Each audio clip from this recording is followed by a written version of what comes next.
Hi, and welcome to The Fault Line, a CMG consulting podcast exploring the pivotal moments where business strategy meets real-world pressure.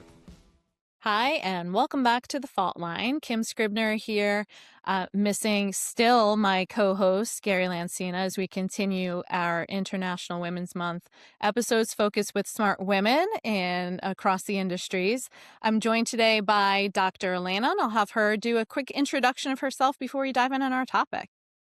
Hello, Kim, and hello, listeners. I'm Dr. Alaina Szlachta, Chief Data Nerd in my life and in my business. So I'm pleased to be here with other people who also care about data because it's the greatest gift in the world that we are just not putting to very good use. And so I look forward to diving into all of those things today.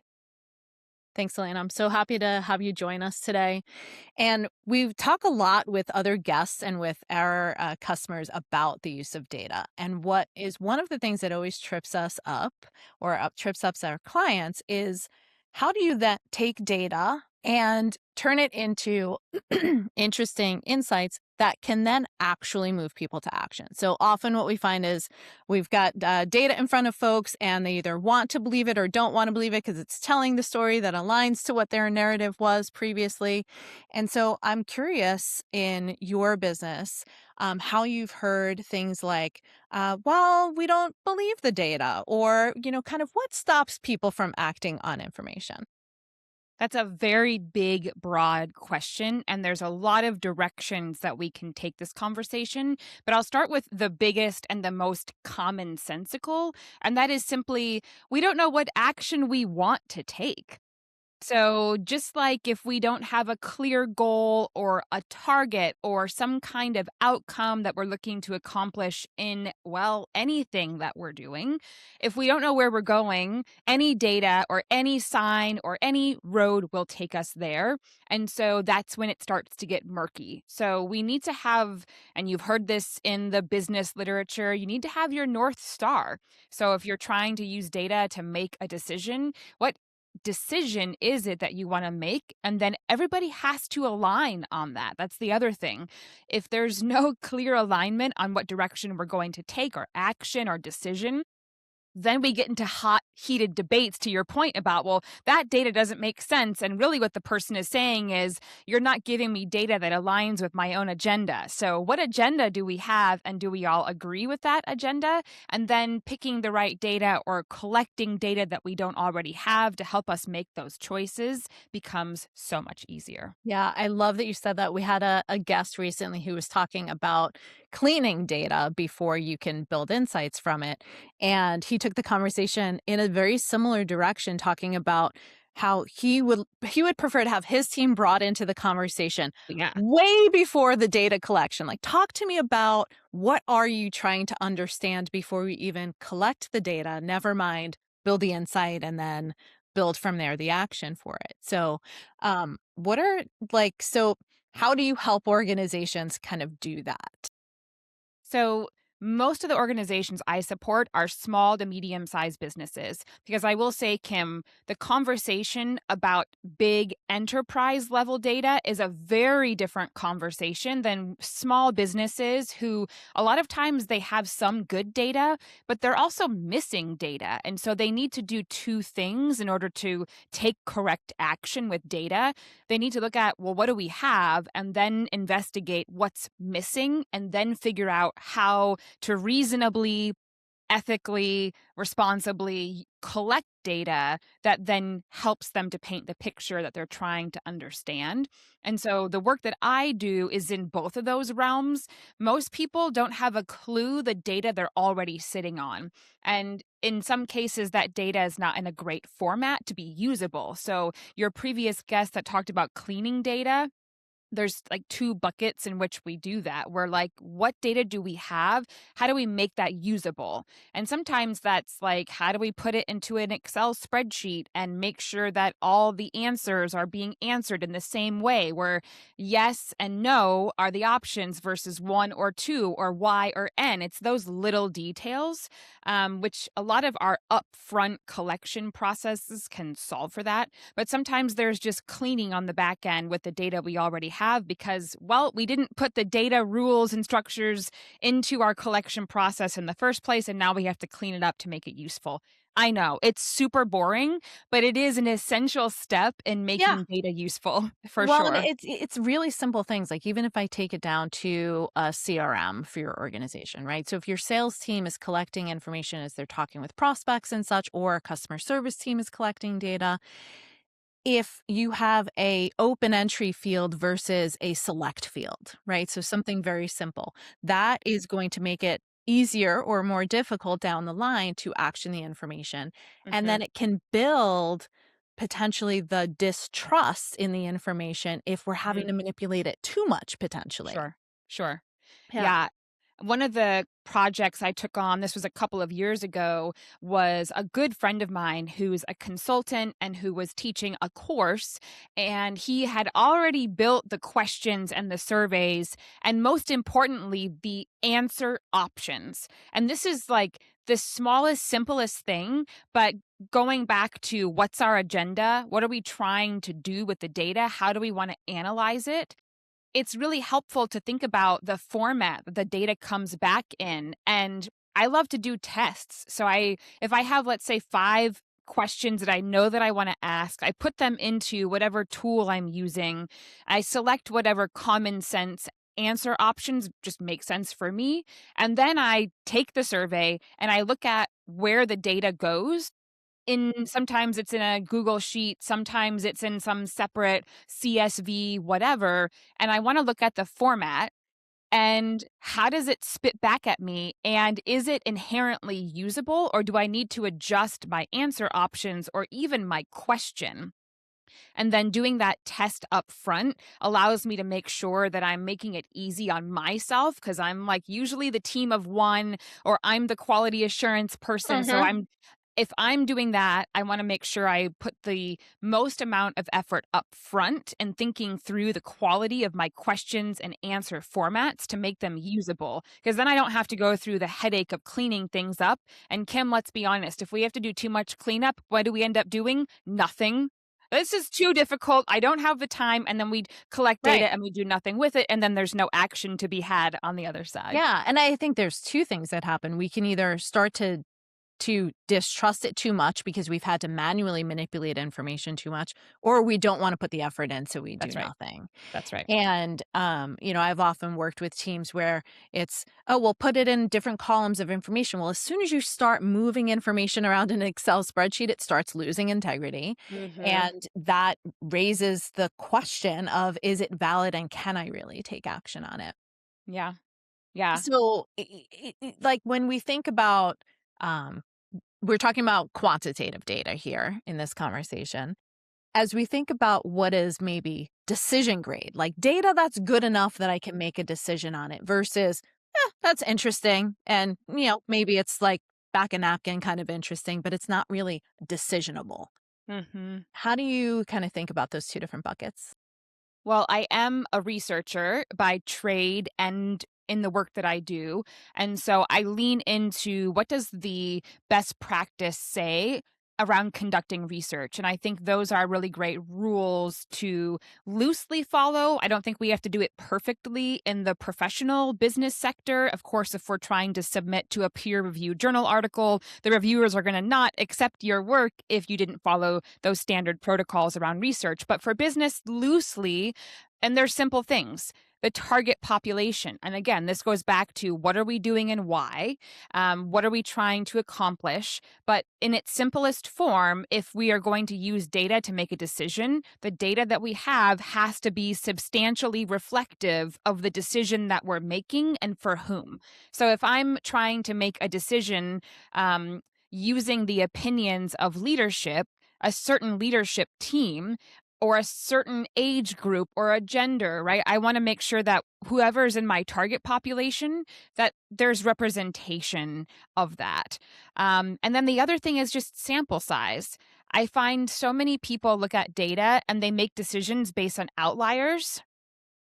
And I was just outliers are, saying, when you said sample size, I've had yeah. people in the past say to me, well, we got feedback from Mm-hmm. how many people? Well, like Mm-hmm. three. Uh, Mm-hmm. like Yeah. Was it your next door neighbor? Like, Yeah. who are we talking about, to your point earlier? And what was Yeah. our sample size? Yes. Right. And if we're talking about getting feedback from 3 out of 3, because maybe only 3 people attended our workshop, or maybe only 3 people purchased our product recently or completed our service, then that would be 100% of the Mhm. total possible sample population. So data also lives in context. 3 isn't bad if it's 3 out of 3. 2 isn't bad if it's 2 out of 3, and we can get some rich feedback. But if it's 3 out of 300, that's a different conversation. Right. Yeah, absolutely. What are I've talked a lot about kind of integrity, and I've asked you about what kind of burns the integrity. What are some other things that you have seen that made people disbelieve? Had a heated debate very recently with a new connection on LinkedIn. So, those of us in the B2B space, we often will connect with people, have conversations, and see what happens. And I love those conversations. And this particular conversation was a person who had built a technology tool that was designed to help us to understand at a baseline and at different points in time how our team is performing, and it's used ultimately to diagnose where the team is strong and where the team is weak, and to help people prioritize development for our teams. And of course, every team is different, so that is really useful information.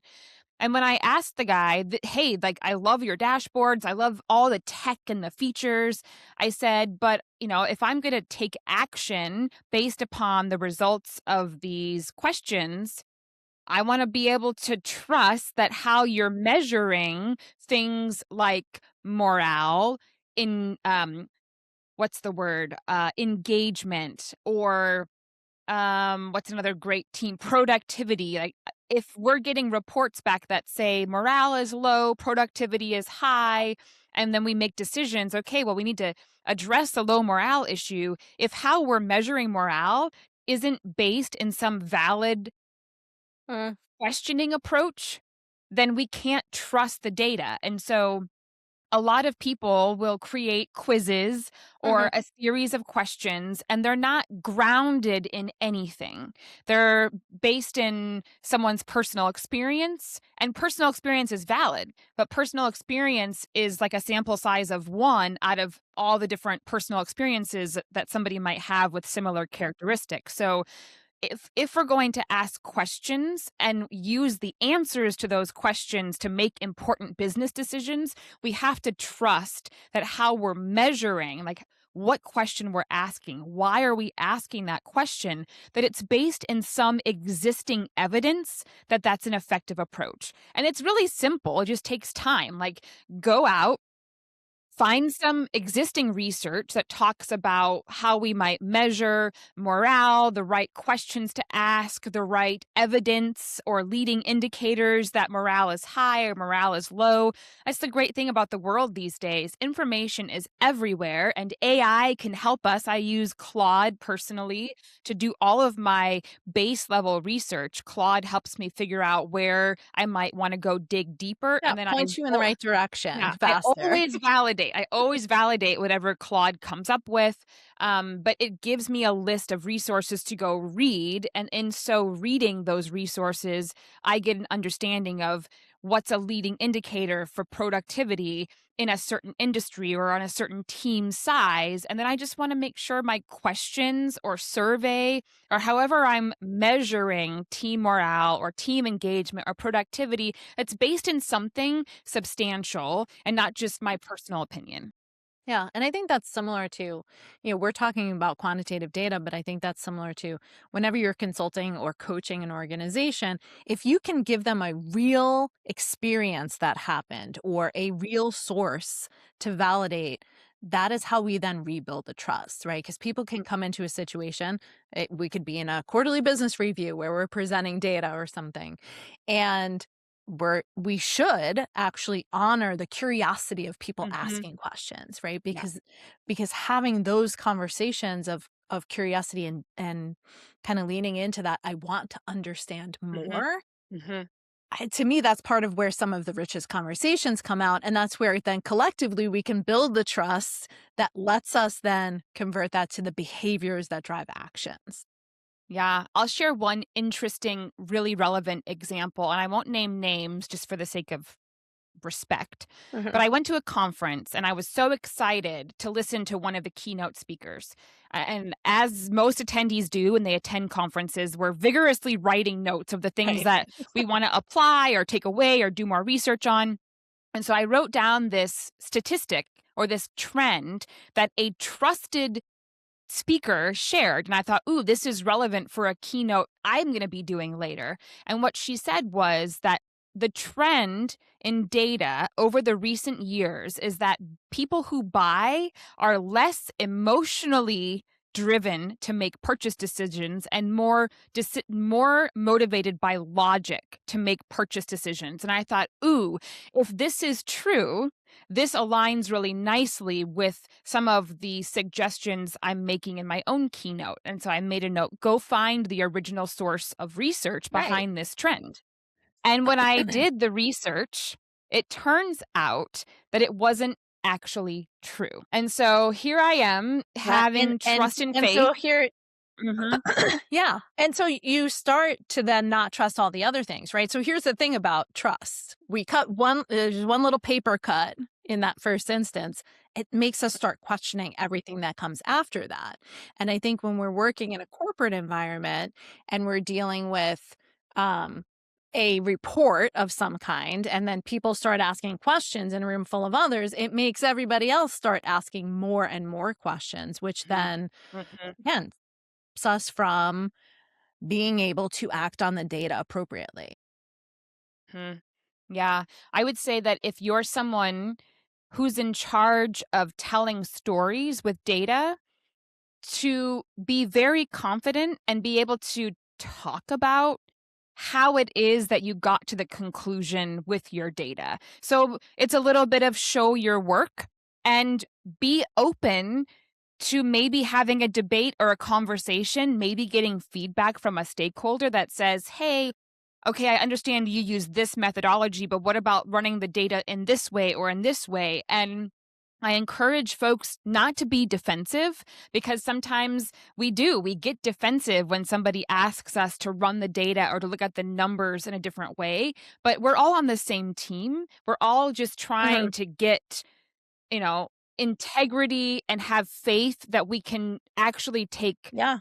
action and that that action will make a difference for us because it's a big risk if we take the action. And that's what I said to the gentleman who showed me his technology tool. I said, it's great that your customers tell you you can take action on the data immediately, but what if the action that they're taking is being misled because the data isn't actually measuring what it suggests it's measuring? We Yeah. have to It have it trust in becomes an that. accountability question mark. Yeah, it Mm, becomes a question of accountability, and I think what I'm thinking about is both for my children and also back a long time ago when I was in elementary school, right? And we were encouraged to show our work in mathematical mm, problems, right? Because we had to mhm. show how we got to the answer for something.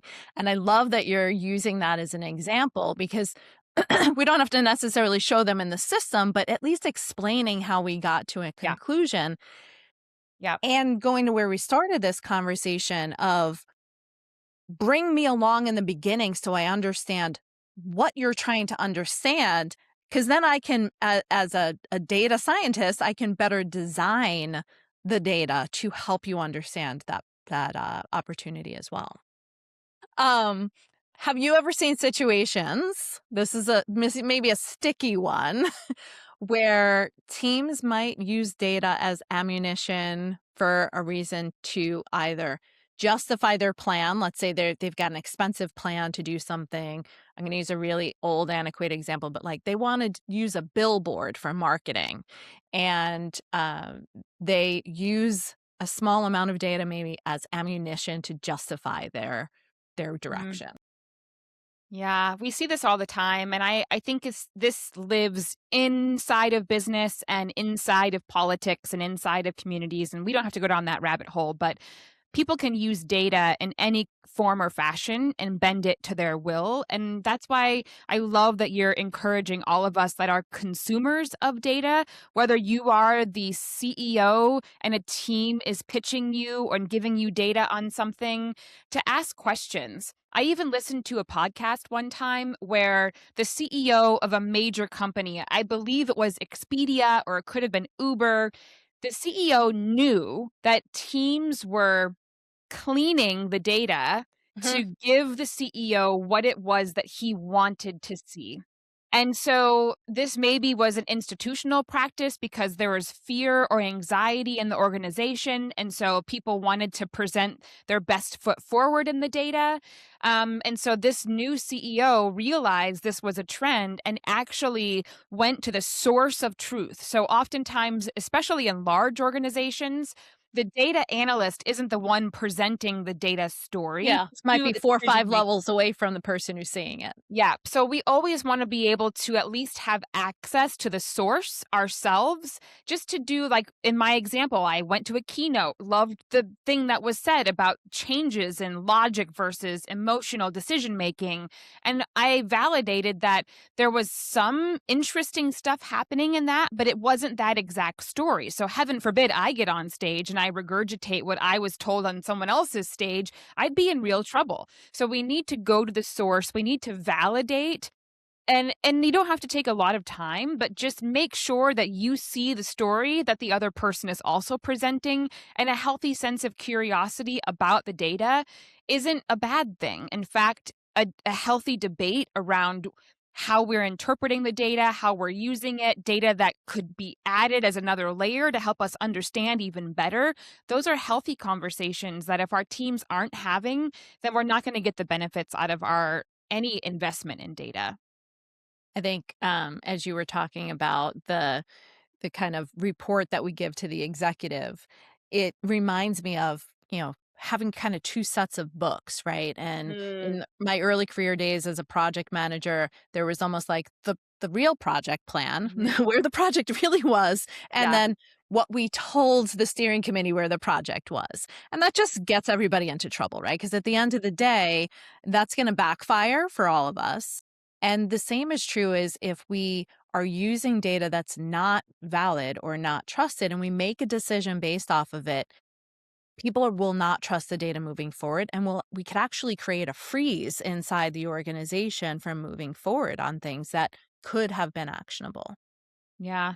Actually, I remembered what I wanted to share earlier, and that was when teams try to use a data set to prove their value or to advocate for resources. And coming from the world of learning and development and HR and leadership development, where most of my clients are still leadership development companies and small businesses there. But a lot of teams that I used to support, they would have this conversation around learning culture. And Mm, there was this hypothesis that if there's a strong learning culture, it means that the organization values learning, and that the learning team's goal was to have a strong learning culture because it sort of validated the existence of the learning team. And I said, if you're trying to use resources, the organization's resources, to make a strong learning culture because that's your maybe KPI, just question your motivation. Because if the real reason you're using resources to try and demonstrate the quality of your learning culture is just to simply validate your existence, that's a waste of resources. There's a lot of different things that we could do to validate how well any department is contributing to the business, and just question our motives. I mean, at the end of the day, we should have a clear and simple explanation for why are we investing in a product development, a project, a program. And if we don't have a clear answer, hey, we're going to invest about this much money and we anticipate this investment giving these returns and how that helps the business, the nonprofit, or the community. If that's not really clear, then it's not going to give you those returns. And I would question whether or not you should move forward. yeah. No, I think, so often organizations make decisions based off of kind of gut instinct. And we live in a time right now where we have access to so much data that there shouldn't be a reason to not make a data-based decision. Mhm. And also we could have too much data, right? So Yeah, for sure. it could become overwhelming if it's not attributed to a specific thing that could make us start to question it. Have you worked with teams who have seen the benefits of we have data, we've taken action based off of the information, and that creates maybe an energy that propels the flywheel, so to speak? Yeah, I have two different studies that I can share. One is a study that came out of MIT, and they basically they took a data-driven decision-making measure, and they gave that to a bunch of different businesses, and they scored the businesses based on how well they were doing data-driven decision-making practices, and they threw that up on like a bell curve, like your standard deviation chart. And then they also measured productivity.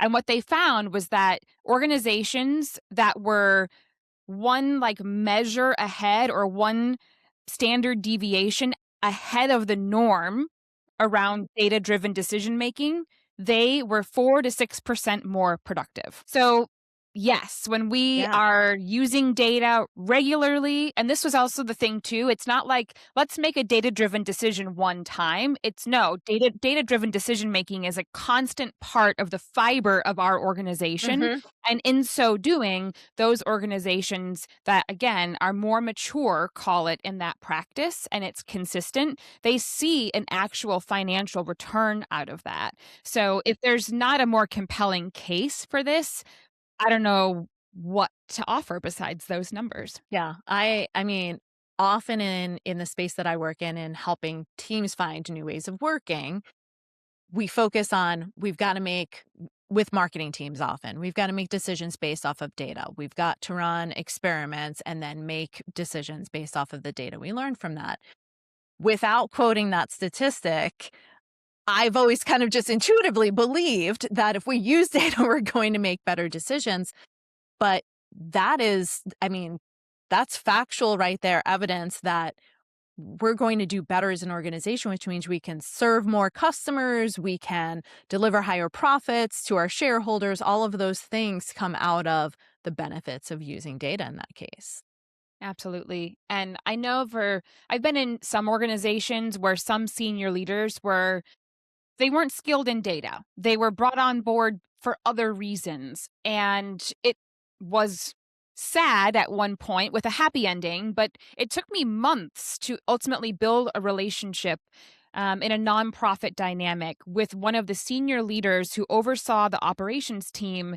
We needed access to some data that was being collected consistently, but that particular leader was not sharing the information. And it turns out it was because they were under resourced and being able to translate that data into insights because they didn't have at the time the technology and they didn't have the team. And when I discovered that that was the real reason the data wasn't being shared, I said, hey, I just hired somebody that Mhm. if they could look at this data set, they would have a better understanding of how the organization works. I'd be happy to allocate some of her budget to get you back on track with inputting this data into the system at the time. And that not only won over the respect and demonstrated that, like, I'm not trying to one up you, I'm not trying to do anything Right. bad. We are all working together to serve the success of the organization.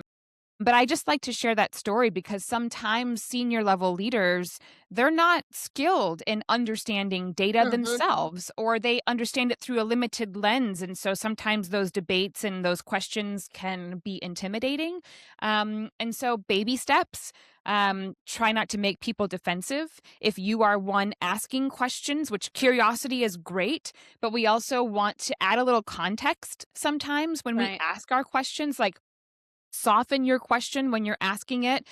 And usually softening the question means, I love this. It's a sandwich. It's like you compliment. Hey, I Mhm. really appreciate these numbers. I think that they're really powerful in helping tell the story or understanding where we're trying to go. I'm wondering if we could analyze the data this way, what additional story it would tell. And the reason I'm asking that is I think we're missing something that's really important. I just want to make sure I understand the story completely. Like that kind of question, a little compliment, a little context with your question makes for an honest, non-discriminatory conversation that doesn't leave people on edge, but reminds everyone that we're on the same team and we just are coming to that conversation from different perspectives. I think that's that skill from a leader perspective, especially of, you could create fear in an organization if you approach curiosity the wrong way.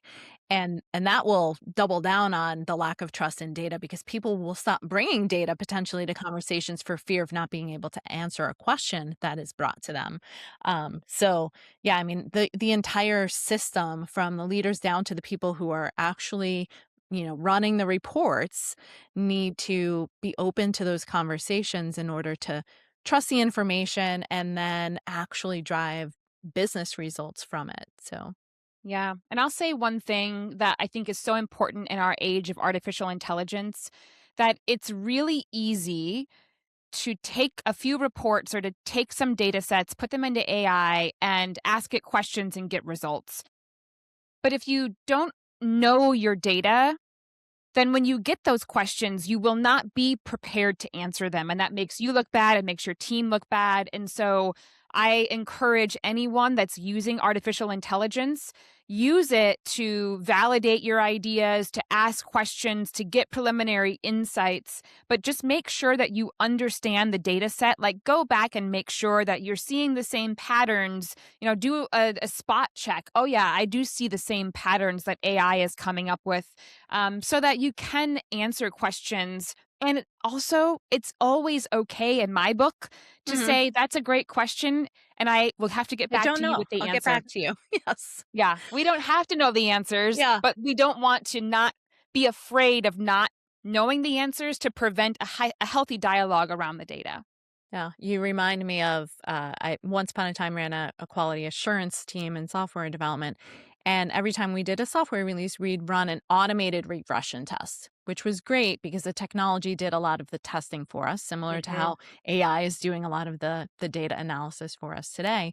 But we still did some user acceptance testing manually. And that is still remains true in the software development business. And what you're talking about here is just test but validate. Yeah. Yeah. Is there anything else you'd like to share with our audience as we get ready to wrap here today? Well, I say thank you. It takes a very brave and dedicated soul to listen to 30 plus minutes of a conversation about data. So thank you for that, listeners. And also just a reminder that data is an incredible asset that most teams, individuals, and businesses are underutilizing. And if you want to talk about how you could be utilizing that data better, come find me on LinkedIn. I'm very active there. Thank you for joining us today. And thank you for our listeners for listening to this episode of The Fault Line. You can find us at cmgconsulting.com, on LinkedIn, or where you find your favorite podcasts, Spotify, Apple, and Amazon Music.